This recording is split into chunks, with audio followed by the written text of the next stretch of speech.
चलिए एक और बड़ी खबर की ओर रुख कर लेंगे, जो कि देहरादून से ही जुड़ी हुई रहेगी। दरअसल त्रिस्तरीय पंचायत चुनाव की तैयारियां तेज हो गई हैं। कई क्षेत्रों के पंचायत पदों पर आरक्षण की स्थिति साफ है।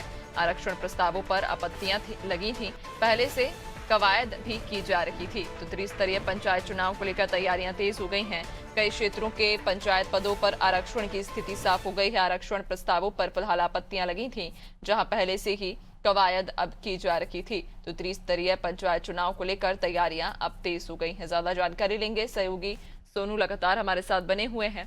सोनू, त्रिस्तरीय पंचायत चुनाव को लेकर तैयारियां तेज हो गई हैं।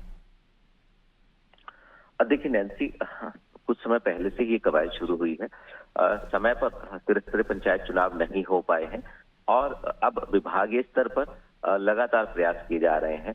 अगर हम तैयारियों के अन्य पहलू पर गौर करेंगे तो जो राजनीतिक दल हैं उनके स्तर पर भी चुनाव को जीतने की रणनीति बनाई जा रही है और पॉलिटिकल जो पार्टीज हैं उस स्तर पर भी तैयारियां तेज हो गई हैं।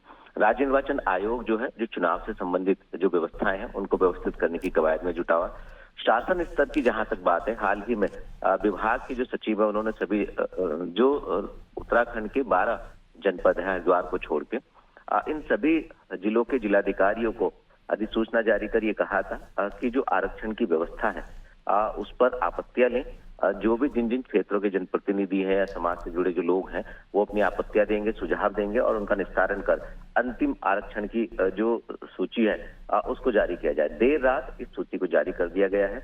अलग अलग क्षेत्रों में जहां तक अभी तक हम इस सूची का अध्ययन कर पाए हैं नैन्सी, कुछ ऐसे क्षेत्र है जहां पर आरक्षण की व्यवस्था में बदलाव किया गया। कुछ ऐसे क्षेत्र हैं जहां पर चाहे वो ग्राम पंचायत हो, क्षेत्र पंचायत हो या फिर जनपद के, इन को यथावत रखा गया है। तो हम ये कह सकते हैं कि अब आरक्षण की स्थिति लगभग पूरी तरह से साफ हो गई है।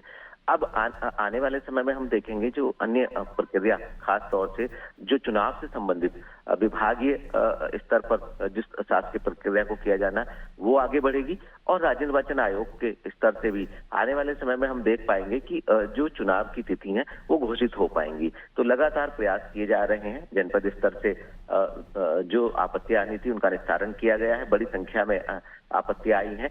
अब इनके निस्तारण के बाद चूंकि फाइनल एक प्रारूप तैयार कर लिया गया है और आने वाले समय में हम देख पाएंगे कि उत्तराखंड में त्रिस्तरीय पंचायत चुनाव जो है वो हो पा रहे हैं।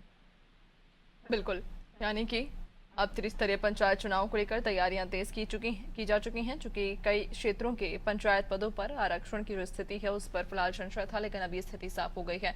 बहुत शुक्रिया आपका, बने रहिएगा और भी आगे आपसे अपडेट्स लेंगे।